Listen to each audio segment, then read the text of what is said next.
chalo hapana na mamwe mashango achikumbea na mdagasi bachiri bakushaba zoba bona zvine vaita zvone busiku so uri ingoma lungu ndiyo lilao rinero varisinayo chashu ndi madhambi aneya vung'anga rote rishumisa vung'anga na zvipo na upasela dzinowa na upasela mapako na upasela madzingwe na upasela dzindau dzindo zvisima zvine zvamba eso rechikore hapo una bhanduni ndi humwe hapethu he vathu vachiafrica vava vachiri musi vatanganya zwithu zvenezvo vaya henepo vabhanda varerera mwari wavo vachikoḓi ibhura zvine zvavava zvone vachiita zvote zvine vaita varona maneredzi nafa malimu anera kuwamba tapeni kange ndi amapana unona dzikhodza mvura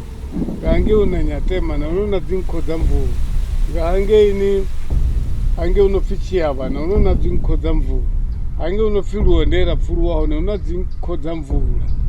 una tombo linonisa mvura na milambo yobvawo udibana na zvinanga zvozvabudza dzingoma ufana uchabonga valemba udibana zvinanga chavo chichabudza ngoma chachipfidzwera hei avalemba dzera are yalira ndinangana ndiyo ndinopfidzwera yalira vathu vote vajenwanga marani iforanga marani note apesesa munofi so nichekunotakuwa na masingo ndo vapfala zori vo dova va na chimwe chinanga chachadova chabudzofe ngoma we chinanga chachife